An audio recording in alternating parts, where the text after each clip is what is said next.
bienvenue sur mon jardin dans les Landes. Nous allons parler aujourd'hui de la greffe en fente. Nous avons un petit pommier ici qui est issu d'une graine, il a poussé naturellement, c'est un pommier sauvage. Il n'est pas au bon endroit, je voudrais le déplacer plus tard, mais en même temps j'aimerais avoir une variété de pommes. Je vais donc le raccourcir ici pour faire la greffe et je mettrai deux petits greffons. Pour réaliser cette greffe, il me faut des outils. Alors, des greffoirs ou échouchonnoirs, voilà, affûtés, bien propres. On peut le faire aussi avec un couteau. Il va me falloir une serpette. Voilà, c'est un couteau avec la lame arrondie qui va être plus fort. Pour pouvoir étêter l'arbre, soit je vais prendre la scie égoïne, soit je vais prendre le sécateur de force. Bien sûr, il me faut aussi éventuellement un sécateur. Et puis du mastic à greffer qui va permettre de colmater les différentes petites coupes que j'aurai faites, du raffia ou du lien élastique. Voilà. Donc pour réaliser cette greffe, je vais donc étêter mon arbre, je vais le couper à peu près à 80 cm ici.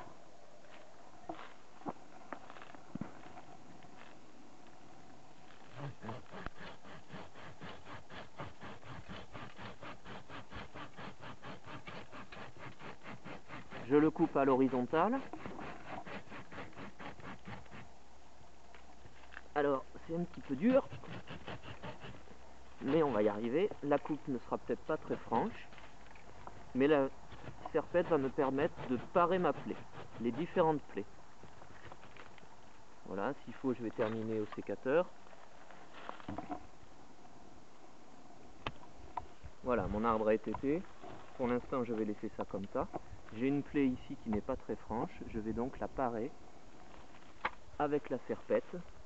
Rendre ça tout bien propre, de façon à ce que la cicatrisation se fasse mieux.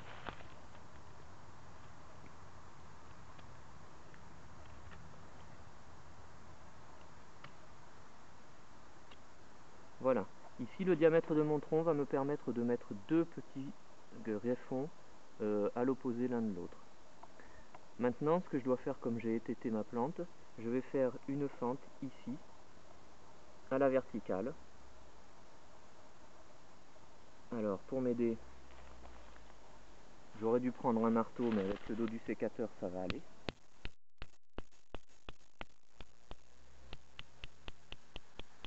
Voilà.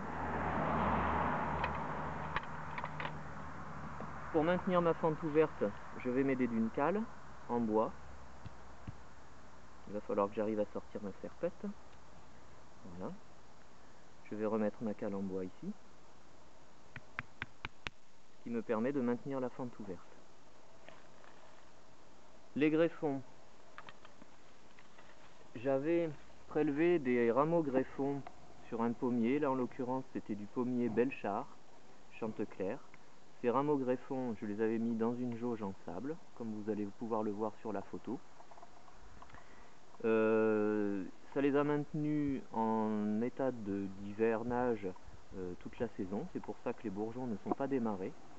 Et puis, ça les a normalement maintenus bien frais.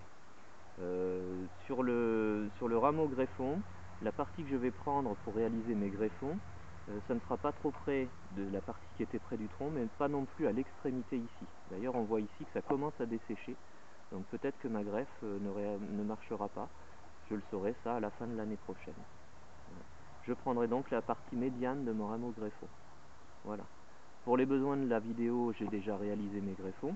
Je vais simplement vous montrer éventuellement le coup de main que l'on peut donner, mais je prendrai des greffons que j'ai déjà réalisés. Donc, je vais réaliser deux.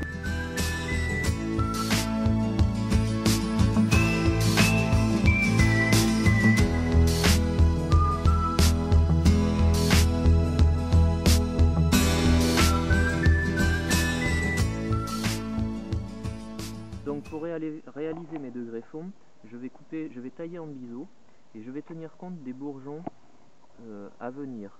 Hein. Ces bourgeons sont donc à l'état latent. Je vais réaliser un biseau en fait qui va partir de à peu près 1,5 cm sous le bourgeon ici Et le coup de main, il faut partir vraiment en biseau. Le coup de main, ça réalise ça, voilà. Je fais un côté, et ensuite, à l'opposé, je fais l'autre côté. Voilà. Ici, j'ai mon biseau, et je vais bien mettre en évidence, et d'ailleurs, c'est ce qui devra se coller l'un à l'autre, c'est le cambium. Les cambiums ici des végétaux, voilà, devront être appliqués l'un sur l'autre, et la cicatrisation se fera à cet endroit-là, sur la partie un peu plus verte ici, voilà, au bord.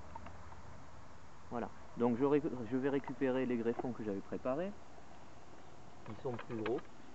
Vous les avez ici, vous voyez.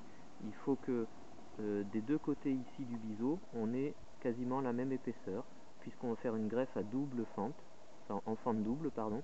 Et donc mon bois ici va être coupé bien en fente. Je vais donc appliquer mes deux greffons. Ouais. Pour ça, il faut que je maintienne ma fente bien ouverte ici et que je puisse insérer mon petit greffon. Alors ma cale en bois n'est pas en bon état. Je vais donc utiliser la serpette. Je m'assure que le bourgeon ici va être à l'extérieur de l'arbre.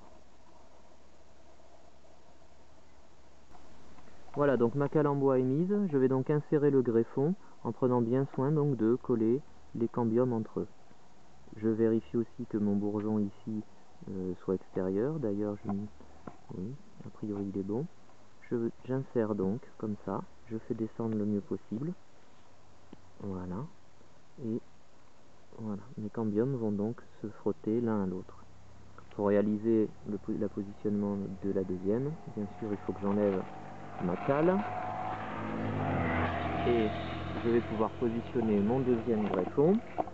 Pareil, je vérifie que mon bourgeon soit bien à l'extérieur, donc je le tourne. Et j'insère mon deuxième greffon. Voilà. Là aussi en prenant soin de faire correspondre les cambiums entre eux. Voilà. On a affaire ici à un jeune sujet qui est bien poussé, qui est très fort, donc je n'aurai pas besoin de ligaturer avec du raffia ou avec tout autre lien. Simplement la force du bois permet de pincer les deux greffons comme ça l'un l'autre. Une fois qu'ils sont insérés, ce qui va se passer, c'est que je vais colmater ici toutes les petites cicatrices que j'ai faites et la coupe bien sûr, ainsi que les deux extrémités de mes greffons. Je vais y mettre du mastic à greffer, ainsi que sur les restes ici de chaque côté de la fente, hein, pour éviter que les maladies et que les parasites s'y insèrent. Ensuite, ce qui va se passer normalement, si la reprise se fait, les bourgeons, notamment les deux premiers bourgeons ici, vont démarrer et me faire donc ma nouvelle pousse, mon nouveau plan. Les autres aussi pourront démarrer, mais principalement ce sont les premiers. Voilà, je vais continuer donc en mastiquant bien comme il faut. Pour ça, j'ai donc le mastic à greffer. La marque, c'est celle que l'on veut. Hein, et puis, pour moi, j'ai un petit bidon parce que je ne réalise pas beaucoup de greffes, donc j'en ai suffisamment. Le mastic à greffer, c'est une matière assez particulière, vous voyez, c'est mou parce qu'il faut le maintenir à une température assez élevée, enfin assez chaude, pour qu'il se dilate un petit peu. Pour l'appliquer, j'ai un vieux couteau ici, je vais donc aller chercher mon mastic. Ça a toujours un peu séché puisque on s'en sert assez peu souvent ici. Et puis vous voyez ce que ça va donner, c'est vraiment du mastic, hein, qui a une odeur un petit peu particulière. Voilà. Et donc je l'applique maintenant un petit peu partout. Voilà. Il va bien falloir que tout ça cicatrise en étant protégé.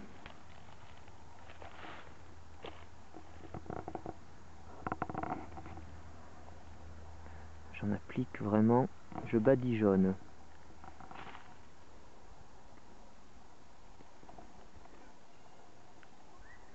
L'important ici, c'est donc vraiment de colmater toutes les entrées possibles de parasites, de eau effectivement aussi, puisque la pluie peut s'insérer dans toutes ces petites fentes et donc faire pourrir le végétal.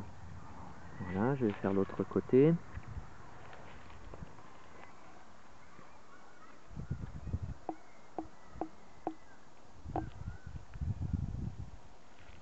Voilà, normalement c'est réalisé de façon hermétique partout de ce côté-là. Et maintenant, je vais en mettre sur les deux extrémités de mes greffons, puisque ça a été des coupes qui ont été faites.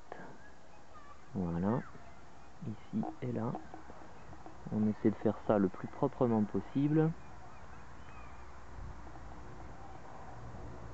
Et normalement, on a fait partout. Voilà, ma greffe est terminée. Je vais attendre tout le printemps maintenant, hein. Normalement mon arbre est assez vigoureux pour alimenter ces deux petits greffons qui devraient démarrer, je l'espère, et me donner l'année prochaine une belle demi-tige, donc de pommier Belchar. Voilà, je vous remercie de m'avoir écouté et de m'avoir regardé. Je vous donne rendez-vous pour une prochaine vidéo.